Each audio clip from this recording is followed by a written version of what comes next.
Good evening. It was decided to do an event in Dubai on the 23rd of September. It was a Friday. By popular demand, we have shifted this event to 24th September, the Saturday, so that it would be convenient for you people to attend. So I'll be in Dubai on the 24th of September at 6 p.m. Hope to see you in Dubai. Those desirous of participating in the Dubai event can contact us at the WhatsApp number given below or mail to the email ID given below. We will see you in Dubai. Kindly drop us an email or send a message on the WhatsApp number. Good evening. As we did with Dubai, we decided to move the event in Abu Dhabi also by one day to Saturday, so that instead of 30th September, we'll have the event on 1st October. So I will see you in Abu Dhabi on the 1st of October. Those living in Abu Dhabi need not take the pain of traveling to Dubai. We will see you in Abu Dhabi on the 1st of October. Those who want to see me in Abu Dhabi may drop us an email at the address given below or contact us by the WhatsApp number that flashes below. My team will get in touch with you. Thank you.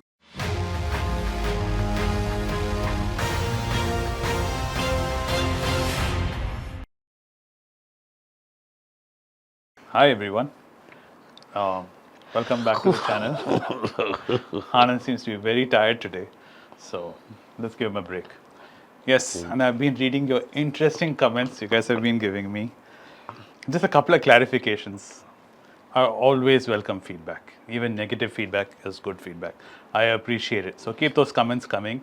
I have no problems with them. I will try to talk a little slower and a little louder and a little more enunciate my words better, so you're able to understand me. It's just that my nature is to talk really fast, so it comes off like that. It's not my intention to be having a verbal diarrhea or trying to catch a flight in 1 hour to Dubai, as many of you think I am trying to do. It's just my nature to talk really fast, and I will try to slow it down.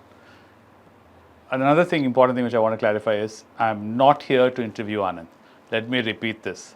I am not here to interview Anand. I'm here because he's invited me to this channel, because he wants some company, because he finds it hard to be in front of the camera 3-4 videos in a row in a day. So he just wants some company, and everyone else is scared to come in front of the camera, and I come in front because he's my brother. He knows me since I was born. He knows everything about me, and trust me, he does tease me a lot. He does pick on me a lot. Unfortunately, most of it is not on camera. The other things you do get to see with the other people who do conduct interviews with him is all in jest, and do realize they're much younger to me too. Me and Anand are quite old. We're not young. Though he calls me Thambi, Thambi sir, I'm not young. I'm quite an old gentleman. And this candid conversations we have is not only on this channel.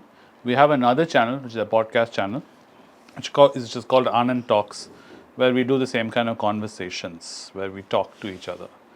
So I hope you'll see a marked improvement in this video, and you'll appreciate my effort in trying to talk slower and give Anand the lion's share of the camera time. Said Anand? Okay, done. Let's Done. get going. Okay, so today I thought we will touch upon a few interesting things we have been discussing, me and Anand. First, we will start off with China. Do you think China has lost the plot, Anand? Three things are going wrong for China at the same time. One, they have got a very authoritarian leader at this time.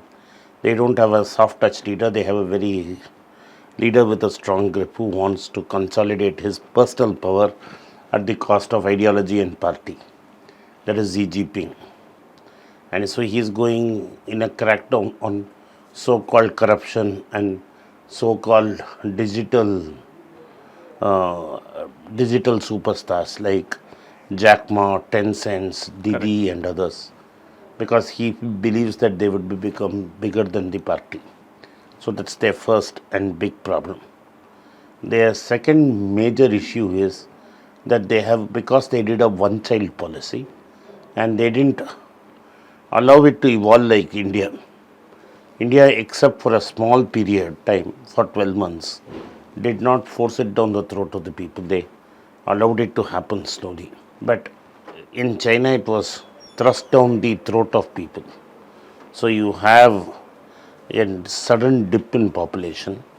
They have suddenly become an aging society. Their They are rapidly aging society, and their entire economic model was around cheap factories with cheap labor, and labor is drying out. So China is in serious trouble with cost of labor. And the third thing, they never promoted domestic consumption. India is a domestic consumption economy. Worldwide, America is a domestic consumption economy, whereas they chose an export-led path of growth and curtailed the gratification of people beyond a point. And so people were forced to invest, and the returns on banks were so poor. So people started hoarding in properties. But you can buy one property, you can buy two property, you can buy three property. But you cannot keep on buying property forever. So the Chinese government had worked overtime to keep property prices rising. Like in Japan, at some point people realize it's a Ponzi scheme, and then it all unravels. That is what is happening in China. Xi Jinping's authoritarian regime meant that there would be a zero COVID policy. A zero COVID policy meant that people could not go to work and sustain themselves. That led to boycott and mortgages. Already Evergrande was in trouble. It was sinking. People boycotting mortgages meant more developers went bust. And that is putting pressure on the Chinese economy. And so far, whatever they have done by cutting rates and any measures they have taken is only putting band-aid on top of a deep wound. So China has a big credit problem. China is aging very fast, and it has an authoritarian guy at the wrong time. All this combined together is pushing China down the road. Okay. This explains what's happening within China and the implications within the country. Like you rightly said, they are the manufacturing hub for most of our devices, and they are the world suppliers of most raw materials and processed materials and finished goods. Raw materials not so much. Raw material comes from Africa, Australia, Russia, and parts of southern Africa. But certainly in some rare materials they supply the world market they have. Some rare materials. Yes. Rare metals. But their main consumption of things like steel and cement will determine the world. If they stop consuming steel and cement, you will have a major glut in the global market, and the steel prices will begin to crash. And this will also mean that the Chinese market will start exporting at dirt cheap rates. At the same time, they are trying to do a decarbonization. I don't think that will work. So, but what is the real global ramifications for a country like China if it literally its economy ceases? It's almost ceased because you don't know the truth in China because that China is a black box. The global ramifications are immediate. One of the major reasons that world inflation was very low over the last couple of decades is because the Chinese were acting as factories to the world. And supplying. So this led to the prices being the cooling down of inflation to the extent. No matter how much the central banks tried to stimulate it. Yes. Back up. Now, and the central bankers of Europe and America thought they had licked inflation. But actually what was happening was the Chinese were supplying goods at very cheap rates. Now they are not able to supply. Factory wages are going up. Number of people are less. And therefore the world is going to have a reversal of interest rates, and you will find that higher than normal rates will be the normal. But do you think in the long run, it's better for the world for this kind of a thing to happen to China, because it will force the decentralizing of manufacturing back into different countries in different parts of the world? It's actually in the long run, it's good for India and it's good for the rest of the world, even America, where manufacturing can sprout again. I want to quote John Maynard Keynes in this. In the long term, we are all dead. True. Okay. For an investment personal perspective, I can take a long-term view. I can look at things with the aspect of eternity. But here I cannot, because in the sense that inflation means higher interest rates.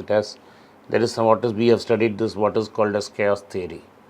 A butterfly flaps its wings in one corner of the world, Yes. and there is a weather Hurricane disturbance in the other side. Yes. What it The means is, domino effect. yeah, a small change in initial conditions can have unintended consequences. I'll tell you what is the one of the unintended consequences. America has had low mortgage rates. This means it's manufactured a real estate boom, not only in parts of America, but it's there true in England, it's true in Australia and New Zealand. If this higher inflation manifests itself, then there are going to be higher interest rates. It's already coming. Yeah. If you have higher interest rates, you will have higher mortgages. If you have higher mortgages, people will not buy houses. So you will have cooling of high house real estate prices. The home equity, higher home equity, that is, what is the value of property which is paid off without loan, has meant people have had wealth effect and they are spending more. With growing mortgages, higher mortgage rates, falling real estate prices, home equity is going to be less. And the equity is less, people are less confident, it will affect consumption. So the Chinese knock-on effect is going to finally, I have just shown you one link, which means higher cost of consumption, consumer goods, and there is a disincentive to consume because your wealth effect is going to get affected, will mean one of the two ways by which American consumption and European consumption is going to be affected. Looking back, if European and American consumption are affected, then their investments in IT will decline. If their IT investments have declined, then Bangalore's back office jobs are going to be under pressure. So this has global ramifications. This can bring down global employment rates. This can bring down global growth rates. You need another engine for growth. We don't have that engine for growth. So, and all this tall claim that the RMB will be an alternate to dollar will go through the air, go through the window. So if you're, let's say, an MNC company and you got a strong base in China, and with the zero COVID policy which is going through, and you've been stuck, and you're looking at leaving China, which country would you, as an MNC, as a global player? I don't know. I would. Because I don't think India is there in the cards. India is not in the cards because India has very strong labor laws. Where they are now going is they are going to Vietnam. Southeast Asia. Southeast Asia. Vietnam was in the stage which China was 15-20 years ago. If India needs to get its act together, India needs a labor reform, which we have been talking about, and this is the first time since 1991. For 8 years, we have had a government without left support. So they could have rammed through the labor reform. They chose not to do that. Why do you think so, sir? That is not for me to answer. They have not done it is the answer. Okay. They have just tried to work around the problem. They have not solved that problem. So, and that is first. Second, you don't have transparent electric connections. If you are a high tension player, you can buy from private parties with arrangement. But for a normal small SME, MSME, where 80% of India's exports come from, power supply is also not very sure, and the cost of power is very high.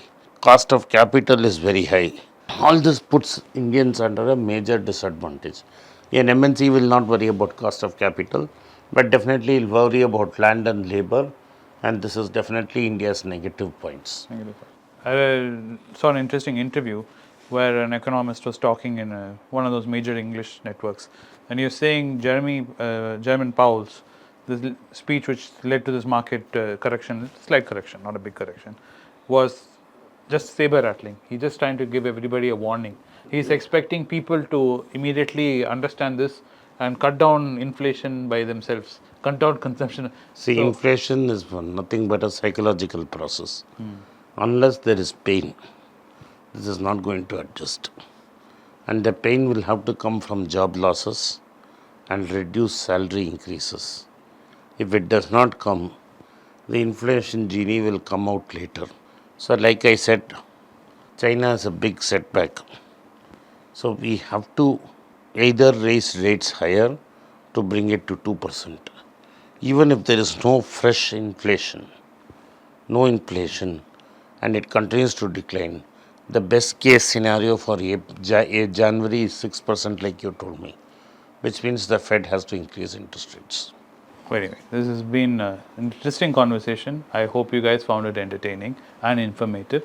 Please keep those comments coming. I do read them more than Anand. Actually, I am the one who goes through the comments, and I do enjoy them, even the negative ones. So you can keep them coming. There's no problem.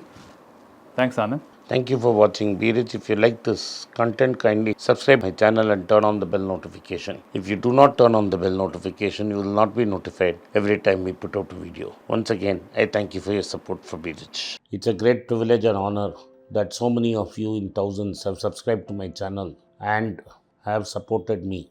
I have written 2 books in English, The Alchemy of Money and Ordinary Stocks, Extraordinary Profits.